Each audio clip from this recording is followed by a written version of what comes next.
This is dog treats. Yes. Get everyone out and we'll bell I wanted to be there. Where are you based at? I got a buddy who works with he's on the controller team now. Oh, okay. You'll try to fill in if you can. All right, second group. Kind of like wing over this way. We'll start at the end and we'll bring you back. They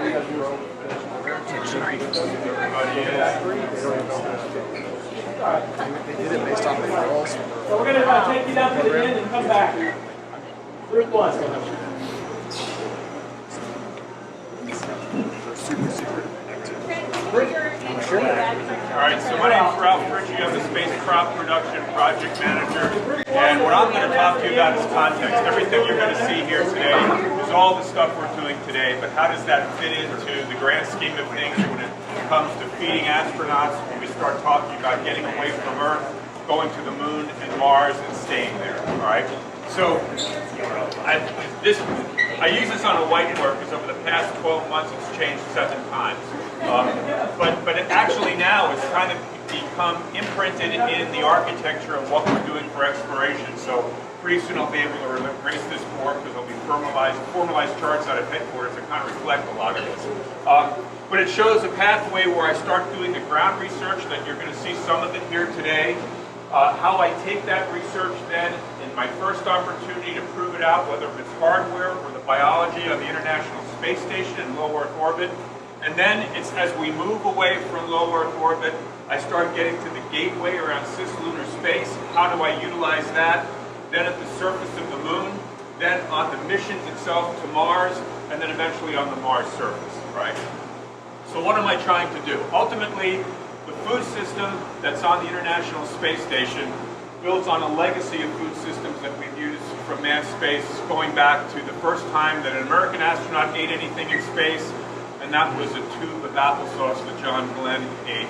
At the time, they didn't even know if you'd be able to eat. He basically ate this applesauce, swallowed some sugar pills and water, and everything went well, so we knew we could eat. And that's evolved over time. And right now, from that point on, all the way up till today, the food that the astronauts consume is all prepackaged food that's prepared at the Johnson Space Center and is sent up to space. So it's all things that have to be shipped up to space, and that means the only way you can really do that efficiently and reliably is when we're relatively close to the Earth, where the food source is, and when we can do it in such a way that we can afford to take that mass up with us. So as we start getting further and further away from the Earth, we can no longer really depend on shipping these vast quantities of food, especially when I start talking about permanent residence on the surface of Mars.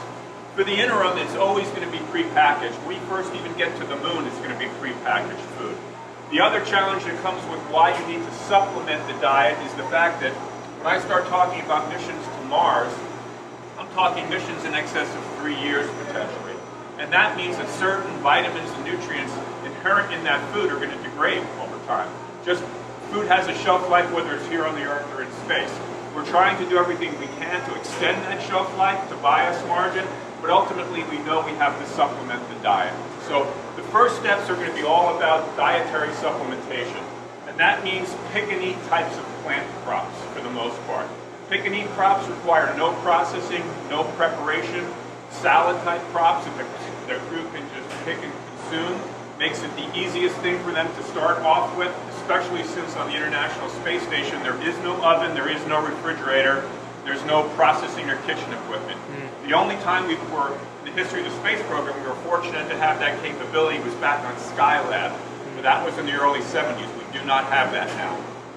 So going forward, it's going to be pick and eat crops, and then we're going to eventually, when I start talking about residing on the surface of the moon, long term, or on Mars, I'm going to be adding to that staple crops, things that will provide calories more so than just basic nutrients. Things like wheat, rice, potatoes, sweet potatoes, a variety of vegetables like that now I'm going to have to process them and prepare them and cook them. So along the way, to make this whole vision become real, there's certain challenges that we have to address in terms of just growing the plants in the environments that we're exposing them to. Microgravity environment on the International Space Station. At first we weren't sure how the plants would grow. How would they react to that microgravity experience? Pretty much everything we've grown so far has reacted well in the standpoint that we can grow it and consume it. We're being challenged now to look at increasing the variety of plants that we can grow in space, because ultimately when I start talking about feeding crews, I want to give them as much variety in terms of their diet as possible. Everything that we grow, it goes through the lens of what will the crew eat and how much of the key nutrients that they need will they provide. So we're very selective in the types of crops we grow. We want to increase the variety as much as possible. Up till now, it's been a lot of leafy greens. We're getting ready to grow our first fruiting crops in space, and that will be peppers. We're looking at tomatoes and expanding that all out in time. So the big challenge in microgravity was, what's the response of the plants? So far, it's been fairly good. We've got good results. But there's a challenge in getting water and air to the root zone of plants that we don't have in unit gravity here on Earth. And how do I make sure that the plants have access to water and air in the right amounts that they need to grow and thrive? And what we've seen with just of our experiments to date is that water behaves very different. In some cases, there'll be regions within a certain growth area where there'll be a lot of water. The plants will have too much water. Certain areas, there won't be any water. There's not enough. So we're trying to come up with new watering strategies, and I'd say that's probably the biggest technical challenge we have now. We also have issues with lighting, trying to optimize the lighting. Everything we're looking at doing really needs to be sustainable, minimizing the resources we bring to bear so that we can continue to do this with a small amount of space, power, and consumables that we'll have. And in that way, it ties very closely into controlled environment agriculture that we do here on Earth. A lot of the time we spend here, I would say 30% of our time, is going to controlled environment agriculture conferences, sharing what we do here with our space research, along with what people are trying to do terrestrially to feed the planet in terms of climate change, hostile environments. There's a lot of commonality here. So again, low Earth orbit, ISS, we're looking basically about some of the primary challenges, like how do I water and grow the plants. Now when I get away from the magnetosphere that protects us from radiation exposure in low Earth orbit, now I have this new, somewhat unknown challenge, and what is the radiation environment that we're going to be exposing both the crew and the plants to, going to do the performance of the plants. That's something we've never done before. So there's a variety of opinions on it. Suffice it to say, we're going to have to prove it and demonstrate. And that's not only how will the plants grow, it's will the seeds that we bring along the way, will they germinate? Is there going to be some germination percentage flaw that we're going to have to make up for, send more seeds, etc. We'll be learning that, hopefully in Cislunar space, whether there'll actually be enough volume to put a plant chamber on the gateway is under, somewhat subject to doubt. But the purpose here initially will be not to grow crops for food. It'll be just to do it for research. How do these plants grow in this environment? So initially, when I step away from low Earth orbit, I'm going to be looking at a research perspective. We'll likely be doing that. If not on the gateway, we'll definitely be doing it on the surface of the moon early on. Then as things expand on the moon, and again, this is a somewhat to-be-determined function, if we start seeing an explosion of commercial activity on the moon as they start to find water and mine water, more people going, we'll be needing to augment the food there sooner rather than later. And either way, we'll be using the moon as an analog for Mars. The systems that we're going to eventually take to Mars, we're going to be demonstrating on the moon first. It makes perfect sense to go to the moon first. I know a lot of people were somewhat disappointed that why are we going back to the moon? You don't want to go to Mars first and practice something for the first time. No. When you leave and head to Mars, that's it. Whatever you forgot to bring with you, you don't get. Just a quick thing. If I'm on the surface of the moon, round-trip communications is roughly 2.5 seconds. Depending on the orbital positioning of Mars and the Earth, when you're talking about trying to communicate on the surface of Mars, the colony there, it could be as long as 44 minutes for a round-trip communication.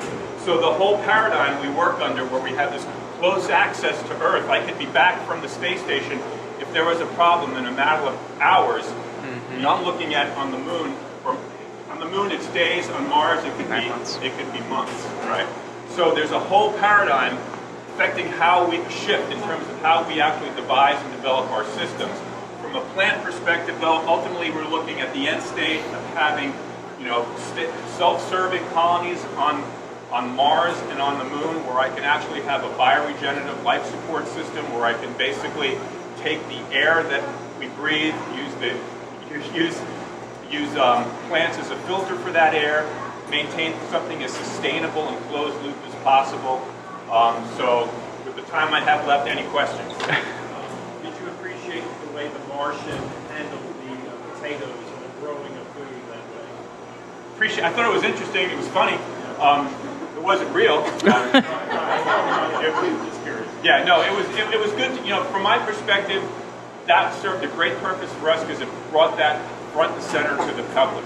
And there was a lot of interest that spurred from that. Looking at it from a realistic perspective, one day we may be talking about taking regolith and converting it to a soil. Initially, when we go there, it'll be hydroponic systems. The jury is out as to what point and if taking regolith and doing what you had to do to remediate perchlorates out of it, which he never did, and then augmenting it with the nutrients that plants would need to grow, how much does that take efficiency-wise, energy-wise, mass-wise? Will we ever get to the point where doing the regolith conversion makes sense? It might in certain applications where I'm wanting to grow something larger, trees from that perspective, but for early on it likely won't. We've actually, and Trent was instrumental in this, come up with a formula for a new agriculture simulant based on Mars missions, so that we actually are working with regolith. Right now it's a real struggle trying to get things to grow. A lot of work to be done. We're looking at it because we want to do that trade. You don't want to go there and not know. You want to know in advance whether or not this is a viable approach. Can you speak to the potato though? Potato? What about the potato? That was actually a viable.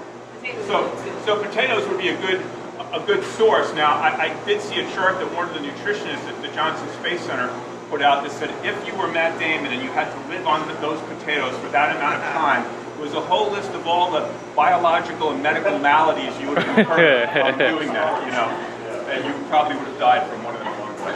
So, Real quick, you get excited every time you see from NASA Select the crew on board expedition showing you. yeah, to me the interesting thing was I kind of stumbled into this job in my career, and I was surprised there was that much interest. And I thought it would be a transient, temporary thing, but no, it really resonates with people. And that's the part that I didn't talk about, and that's the very fact that from a psychological perspective, just having something in this sterile environment that's reminiscent of home makes a big impact on behavioral health, especially when I'm talking about 3 years being away. So right now we're trying to think of ways to design habitats and surface systems that will enable both the plants to provide food as a source of nutrition and also to give them some kind of behavioral reassurance of home. So, and that has pros and cons. We talk about growing plants and how people would enjoy doing that, some people don't, or you grow a plant, you're attached to it and it does well and you feel great, or you grow a plant, you're attached to it and it dies and now what? So, yeah. And with that, we're going to rotate. So we're going to go this way. And have them Sure. Thank you very much. So you can just kind of wait until you get that first door with the access point here. This is shit, man. That was the room we went into last time. So last time we met Kel. Oh, nice. Better. Yeah. Who literally was